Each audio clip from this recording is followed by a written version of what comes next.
registered Republican? I am. Do you vote in Republican primaries? I do. So you're just not happy with the way the I'm not happy with, well, the party that I know doesn't exist. Yeah. Hopefully it finds its way. If you could say something to President Trump right now, what would you say? Resign. You're destroying the country. Hallelujah. Now tons and tons of Republican voters are saying, what the hell's going on here? We can get anything we bargained for. Now the debt is over 40 trillion, and wait till you see how much of it Donald Trump is personally responsible for. And then today, Scott Bessent came out with one of the most outrageous excuses you've ever seen. Anna's got the whole story. Yes, Cenk. So this is a story that we covered yesterday, and it's a continuation of how the bond market is a little out of whack, and it has a lot to do with the national debt and our 6% GDP deficit that we're running year after year. So this morning, Americans woke up to stock indexes falling, crude oil nearing $90 a barrel, and of course, the questionable bond market that I referenced earlier. Now, Treasury Secretary Scott Bessent's efforts to lower the 30-year bond yield worked, but only temporarily. And so now he's considering printing more money to buy back US Treasuries. And that would, of course, weaken the dollar. So let me go over all of this with you. So the 30-year yield spiked to as high as 5.267%, rising just above the level yields were at when the Treasury Department took action Wednesday, meaning yesterday. So what did Scott Bessent do? He took $4 billion to buy back US Treasuries. And he did that to basically try to lower the yield on the 30-year bond. It didn't work. I mean, it worked temporarily, but in less than a day, the yield went right back up. Now, these high yields on long bonds, on the long bond, haven't really been seen since the global financial crisis in 2007. So what does Bessent plan to do now? Well, you're about to see him explain on a CNBC interview. And I should note, after the CNBC interview, markets did not respond favorably. Let's take a look. Talk us through what you were trying to do here by announcing the increased size of the buybacks. We routinely do buybacks, and we're going to increase the size of the buyback. And Sarah, I would note that it could be more than the $4 billion per issue. Yeah, I was going to ask how big this could get. If the signal here is that you're not happy with the direction of yields, they've gone back the other way. We've erased most of the Treasury rally that you got yesterday with that big surprise. Strong signal from the administration on the buybacks, but the fundamentals are ultimately what is going to prevail here in the bond market, and the fundamentals are hard to ignore when it comes to the size of our debt, with public debt increasing to now $40 trillion. Yeah, I mean, look, Sarah, there's nothing magic about the 40 trillion number, and we can grow our way out of that. No. We're not going to grow our way out of $40 trillion in debt, especially with the type of spending our federal government does on wars that don't even benefit us, on wars on behalf of a foreign country, Israel, of course, right? You're not going to grow your way out of $40 trillion in debt. Jake, I have to ask you something, because the debt is a huge part of this. Basically, when investors buy US Treasuries, they invest in the bond market. It's essentially a loan to the US government to finance our spending, right? Yep. How does it make sense for us to take $4 billion and do buybacks of the US bond? Like, how does that make any sense at all, right? And by the way, when I say devalues the dollar, where do you think they're getting that money from? Are we printing money to buy US Treasuries? Yeah, in a sense, yeah. That's crazy. That's crazy. Okay, the fundamentals that the host was referring to there is our debt and our 6% GDP deficit. Yeah. We need to deal with that. But we don't have government leaders who care about it genuinely. They pretend to, they'll pay lip service to that issue, but they never do anything about it. Back to you, Cenk. So when we buy those, our own treasury bonds, it affects supply and demand. And when you affect supply and demand, you affect the price. So you push it in the direction that you want. But that's only short term, because as the anchor there is pointing out, I mean, what are you gonna just keep a market from imploding or going in one direction or another just by constantly buying your own treasury bonds? And you could hear her skepticism in her voice, because she's right. That's totally unsustainable. It is a very, very short-term play. So it's a sign of desperation. And that means they're very worried about the treasuries, and they have good reason to be. And so you're gonna see in a second, he said something even more absurd.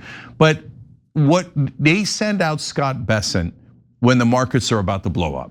And Scott Bessent is trusted by the markets because the markets are run by a bunch of morons who are all insiders, and they play all these games, and they're like, oh, Scotty boy, he's one of us. He wouldn't tell us anything that isn't true. And then Bessent comes out and says absurd things like, if you remember a couple of weeks ago, oh, we already had the deal with Iran, and we're gonna announce it. And he said on Monday, we're gonna announce it, the deal by Tuesday or Wednesday. That was 2 weeks ago, there was no deal. And yesterday Trump said the deal is totally off, totally dead, there's no peace deal at all. Now, did the markets remember, oh right, remember when Scott Bessent lied to us 2 weeks ago, and 2 weeks before that, and 2 weeks before that? No, apparently they don't. Although today, Anna, something different happened. So it seemed like the markets woke up and were like, oh, he's lying about everything. And so that affected oil prices. We'll get back to that in a second. Okay, this story is wild. Trump reportedly left Turkey on a secret military flight after officials received intelligence about a possible Iranian threat. He was moved in a catering truck to another plane while Air Force One continued on as a decoy. Now look at how differently that gets framed.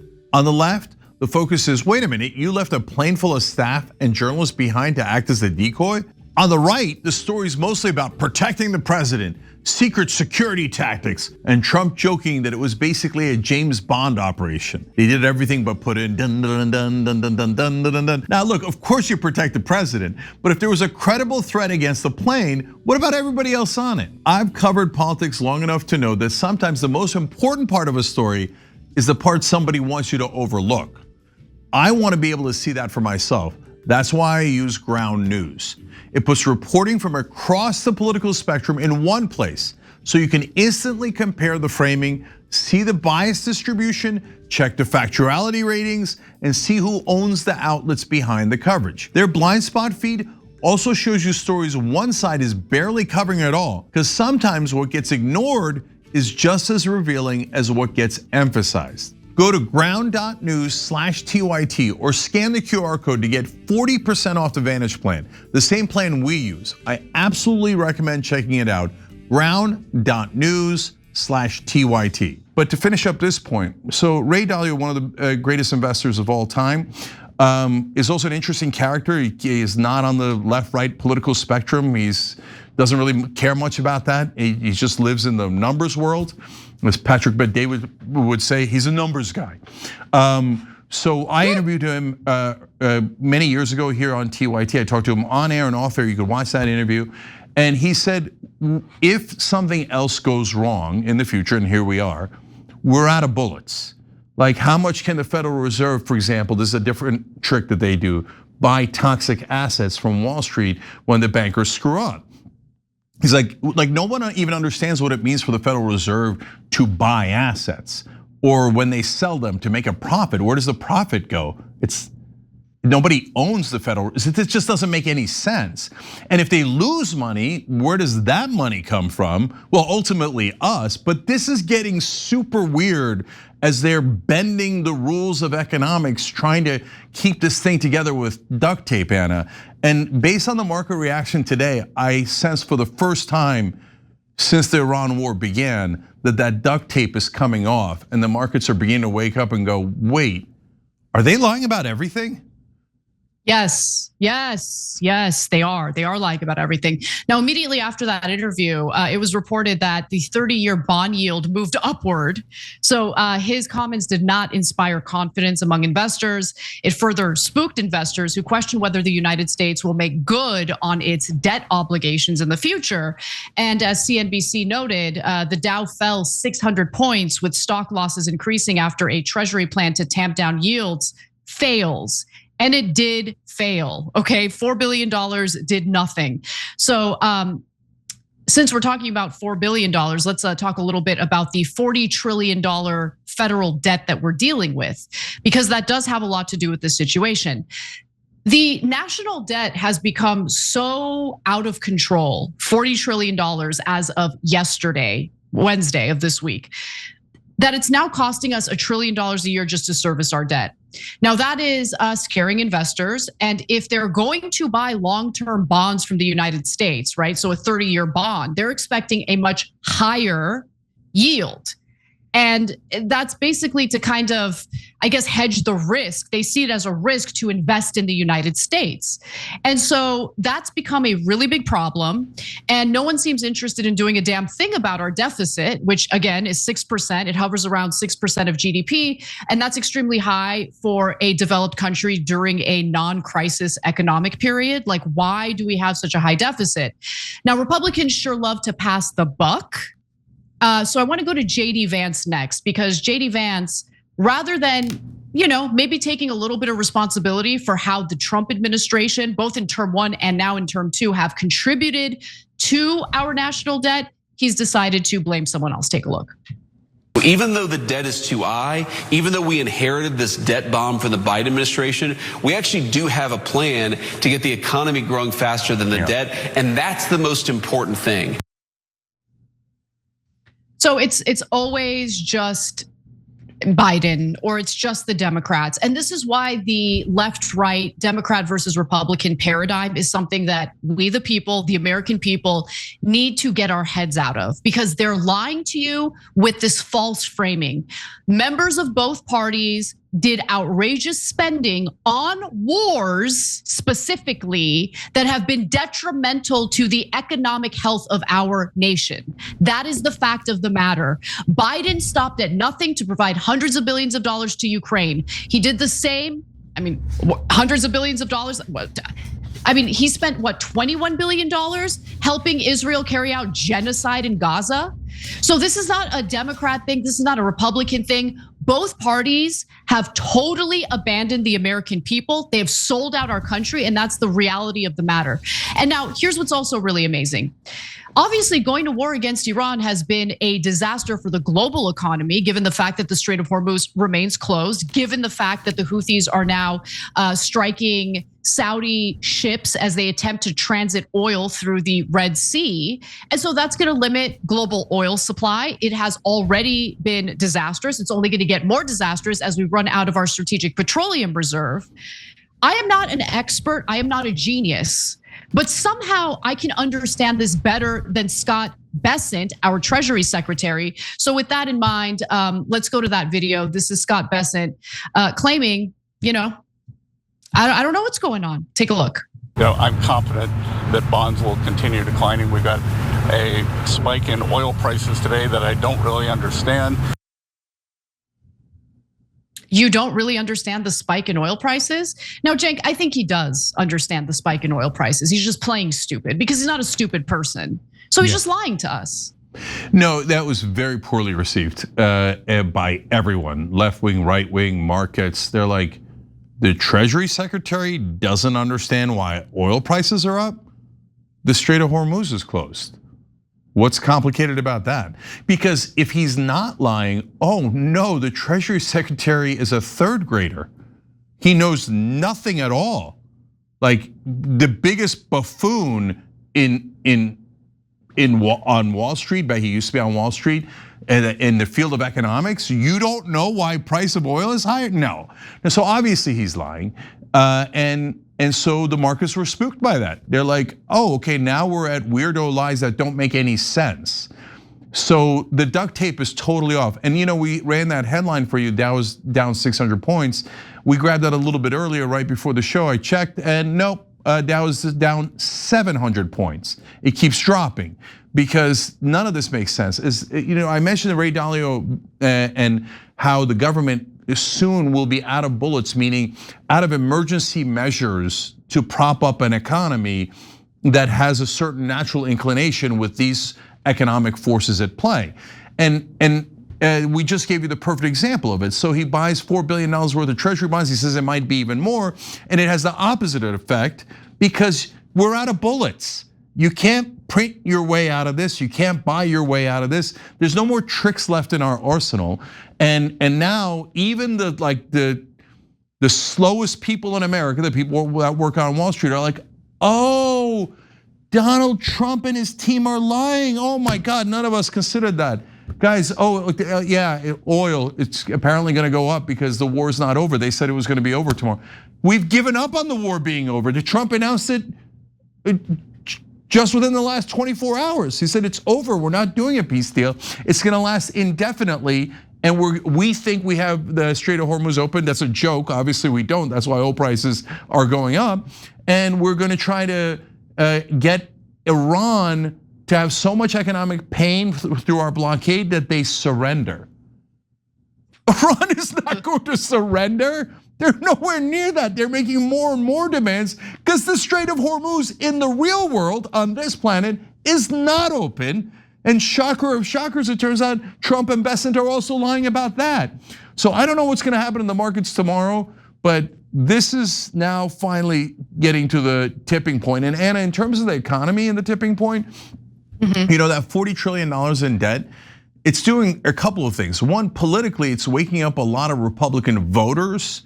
Because again, remember, the voters are different than the politicians. The politicians have been lying our whole lives. Oh, we care about balanced budgets. Last Republican to balance a budget, Dwight Eisenhower. Okay, they've never told the truth about that. They don't care about balancing budgets at all. All they care about is tax cuts for the rich and wars for Israel. And I'm about to prove that to you in a second. So now the voters are going, oh, they were lying to us. They've never balanced the budget.